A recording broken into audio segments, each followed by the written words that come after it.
My name is Emily Carter. I'm 31 years old. 3 months before my wedding, my parents called me over for what they described as a small family discussion. I had no idea that meeting would destroy everything I had spent 2 years building, or that the only person who would stand up for me was my 82-year-old grandfather. If you've ever been the child who was expected to sacrifice everything for someone else, then stay with me, because what happened next changed my family forever. My fiancé Daniel and I weren't rich. We weren't trying to have the biggest wedding in town. No luxury ballroom, no celebrity photographer, no horse-drawn carriage, just a small ceremony at an old lakeside chapel where my grandparents had been married 58 years earlier. Every flower, every chair, every decoration, we had paid for ourselves. Every extra shift, every weekend job, every dollar had gone into that tea. I thought my parents were proud of us. Looking back, I don't think they even noticed, because in our family, everything always revolved around my younger sister, Chloe. When Chloe wanted piano lessons, I gave up soccer. When Chloe wanted a new car, I kept driving my 10-year-old sedan. When Chloe decided she wanted to study fashion in New York, everyone called it an investment. Whenever I needed something, the answer was always the same. Emily, you're the responsible one. I heard those words so many times that I started believing responsibility meant giving up whatever made me happy, until Daniel came into my life.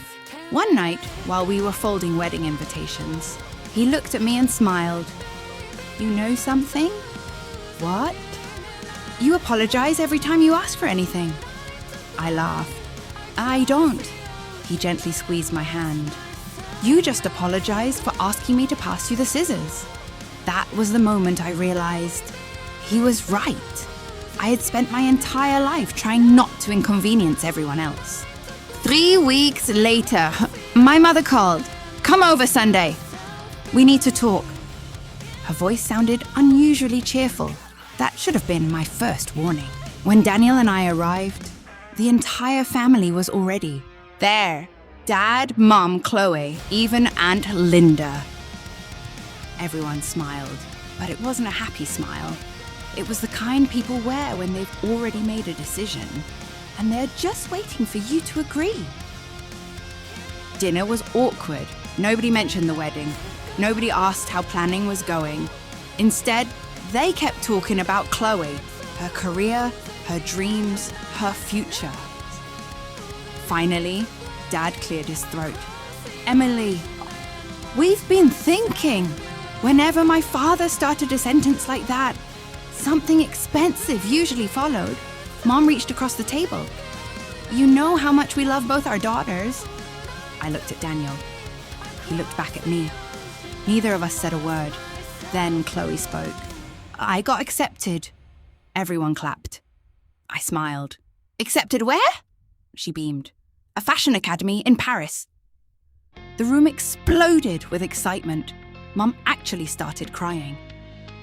Dad stood up and hugged Chloe. Aunt Linda called it a once-in-a-lifetime opportunity. I meant it when I said, congratulations. I was genuinely happy for her. Then my father looked directly at me. And that's why we need your help. The room suddenly became very quiet. Something inside me tightened. I didn't know why. But I had the strange feeling that my wedding had just become part of someone else's plan. Dad folded his hands together. The wedding fund. He paused. We need you to postpone it. I frowned. For how long?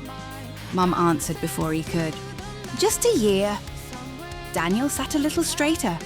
What does Emily's wedding have to do with Chloe studying in Paris? Nobody answered him. Instead, Dad slowly slid a folder across the table. Inside was our wedding budget. Every payment, every deposit, every receipt. I looked at my mother. Why do you have these? She smiled. We've always helped you organize things. That wasn't true. She had asked for copies months ago. just in case. Now I knew what the case was. Dad cleared his throat again.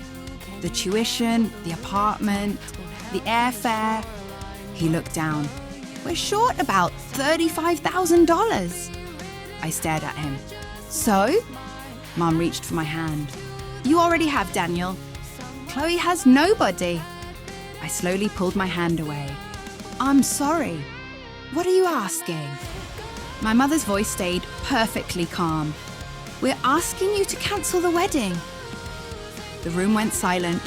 I honestly thought I'd heard her wrong. Daniel spoke first. Cancel. Dad nodded. Just for now. You can get married next year. I couldn't believe what I was hearing. Our deposits are non-refundable. Dad shrugged. That's unfortunate. My chest felt tight. You want us to lose almost $20,000. So Chloe can move to Paris? Aunt Linda finally joined in. Emily, you're the practical one. You'll recover. Your sister may never get another opportunity like this. There it was again. The practical one. The responsible one. The daughter expected to understand. Chloe finally spoke. I didn't ask them to do this, but she never said, don't do it. She just sat there, quietly waiting. Daniel looked around the table. I've been part of this family for 4 years, and I honestly thought this was a joke. Nobody laughed. Dad leaned forward. Daniel, this is a family matter. Daniel didn't even blink. I plan to marry Emily. That makes it my family too. For the first time all evening, my father's face hardened. Mum stood up. Emily! We already called the venue. My heart stopped. What? We asked about cancelling. I couldn't breathe. You what? The manager said if we cancel before Friday, we'll recover part of the deposit. I looked at Daniel. His face had gone completely pale. They hadn't come to discuss it. They had already started cancelling my wedding. Without asking me. Without even telling me. I slowly stood up. You made phone calls? About my wedding? Mom looked confused. As your parents? We thought you'd understand. That sentence broke something inside me. I looked around the table. Nobody looked shocked. Nobody looked uncomfortable. It was as if everyone expected me to smile and sacrifice one more dream. Then, a slow voice came from behind us. I don't remember raising my family like this. Every head in the room turned towards the hallway. Standing in the doorway, leaning on his old wooden cane, was my grandfather. And from the expression on his face, he had heard Grandpa everything. Raise his voice. He never had to. The room became silent the moment he stepped inside. At 82. His back wasn't as straight as it used to be. His hands shook slightly. But when he spoke, everyone listened. He looked at my father first. Tell me I misunderstood. Nobody answered. Dad rubbed the back of his neck. It's complicated. Grandpa nodded once. No, it's actually very simple. He pointed toward me. She's getting married. Then toward Chloe. She got accepted to school. He looked back at Dad. Those are two different blessings. So why are you trying to steal one to pay for the other? Nobody had an answer. Mum tried anyway. Dad, you don't understand. Grandpa looked at her. I understand more than you think. He slowly walked farther into the dining room. His cane tapped softly against the wooden floor. I remember another little girl. He looked at me. 8 years old. Who gave her birthday bicycle to her sister because Chloe wanted the pink one. My throat tightened. I had forgotten that. Grandpa hadn't. He turned toward my mother. And you called her mature. Then he looked at Dad. I remember when Emily wanted summer art classes. You said there wasn't enough money.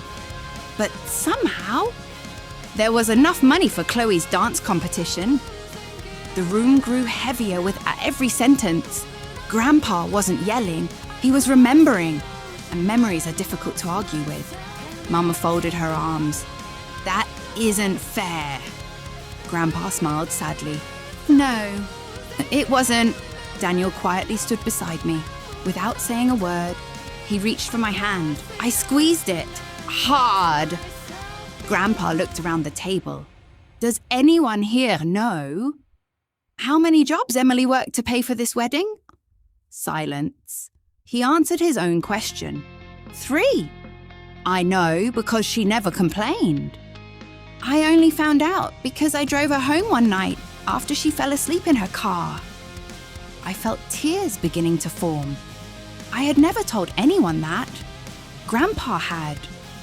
Dad looked down at the table for the first time that evening. He couldn't meet my eyes. Then Grandpa said something I'll never forget. The child who never asks for anything usually deserves the most. The room stayed completely still. Even Chloe looked uncomfortable now. She quietly whispered, I didn't know she worked 3 jobs. Grandpa looked at her kindly. I believe you, but now you do. He turned back toward my parents. So here's my question. If Emily says no, will you still cancel her wedding? No one answered, because everyone already knew the truth. They had never planned to give me a choice, and Grandpa knew it too. He slowly reached into the inside pocket of his old jacket, pulled out a small yellow envelope, and placed it gently on the dining table. I hope to give this to you on your wedding day, Emily. But I think you need it tonight. I stared at the envelope.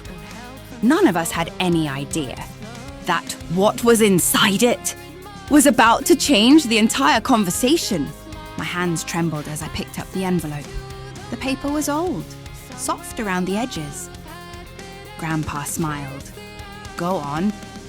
I opened it carefully. Inside was a bank check. I looked down at the number once, then again. $50,000. For a second, I genuinely thought there had to be a mistake. Grandpa, I can't accept this. He chuckled. You haven't even heard the rest. He reached into the envelope again. This time, it was a folded letter, written in my grandmother's handwriting. She had passed away 3 years earlier. I unfolded it slowly. The first line blurred through my tears.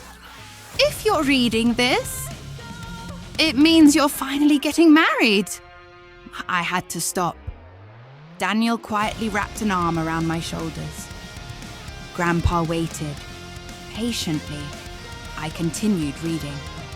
Your grandfather and I started saving for this before you were born. Not because we knew who you'd marry, but because we knew the kind of woman you would become. I couldn't breathe. The letter continued. You were always the child who gave away the biggest piece of cake. The child who apologized even when you weren't wrong. The child who carried everyone else's burdens. So this gift comes with only one condition. I looked up. Grandpa nodded. Read it. I swallowed hard. For once, choose yourself. The room was silent. Even the air felt heavy. My mother stared at the letter. She looked almost frightened. Dad slowly asked, You had this all these years? Grandpa smiled. 40 years? Mum immediately straightened in her chair. Well, that certainly changes things. I looked at her. She continued. Now Chloe can still go to Paris. And Emily won't have to cancel her wedding. It happened so quickly. I almost laughed. Within 10 seconds. The The conversation had shifted again, not because they realized they were wrong, because another source of money had appeared. Grandpa noticed it too. He slowly placed his hand over the check. No. Mom frowned. What do you mean, no? This money isn't for Paris. It's for Emily. She forced a smile. Of course. We're talking about family. Grandpa shook his head. No. We are talking about ownership. He slid the check towards me. It belongs to her. No discussions. No negotiations. No guilt. He looked directly into my eyes. What happens next is your decision. Nobody else's. For the first time that evening. Everyone at that table looked at me, not as the responsible daughter, not as the one expected to sacrifice, but as the only person who got to decide. And my mother realized something at the exact same moment. For the first time in my life, she wasn't controlling the ending anymore. I took a slow breath. Then I looked at my mother. I've made my decision. She smiled immediately. I knew you would. I shook my head. You don't know what I'm about to say. Her smile disappeared. I placed Grandpa's check back into the envelope, then held it against my chest. This money will pay for my wedding. And nothing else. The room froze. Mom blinked. What? I spoke calmly. I've spent my entire life giving up things for this family. My birthday, my college dreams, my savings, my time, my peace. I'm done. Dad finally spoke. So you're really going to let your sister lose this opportunity? I looked at him. No, I'm simply refusing to lose mine. Nobody said a word. Then Chloe surprised everyone. She slowly stood up. Her eyes were red.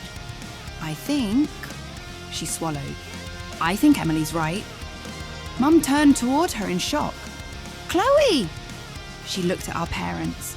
I never asked her to give up her wedding. I didn't even know. She looked at me.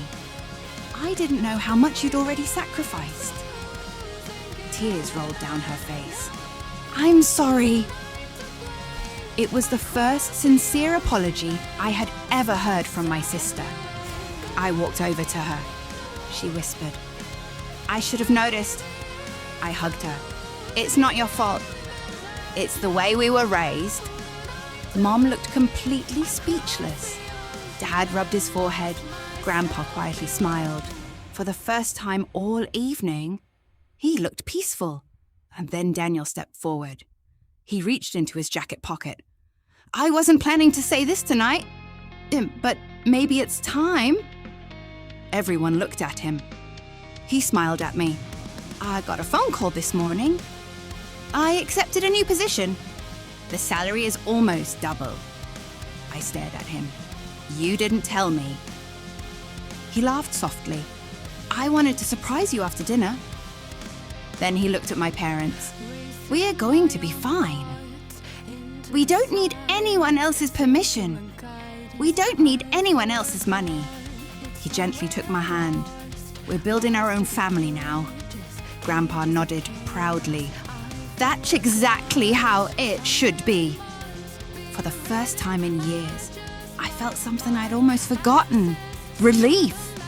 Not because the problems disappeared, but because I had finally stopped carrying everyone else's. 3 months later, our wedding day finally arrived. The ceremony was simple, no luxury ballroom, no expensive decorations, just close friends, a small garden, and the people who truly wanted us to be happy.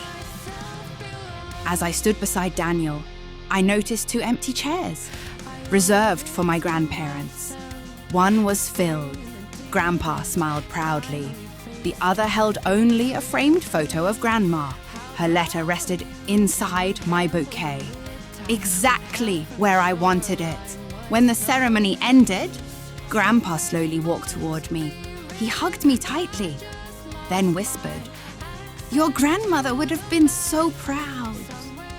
I couldn't stop crying. Later that evening, my mother quietly approached me. She looked different, almost smaller. I owe you an apology. I stayed silent. She looked at the floor. I spent years believing the oldest child should always sacrifice. I never realized how much I had taken from you. There were tears in her eyes. I can't change the past, but I hope one day you'll forgive me. For a long moment, neither of us spoke. Then I hugged her, not because everything was fixed, not because the pain disappeared, but because healing has to begin somewhere. Across the room, Chloe waved excitedly. She had accepted a scholarship instead of asking the family for money. She had found her own path. Dad smiled more than he had in years. Daniel slipped his hand into mine. You okay?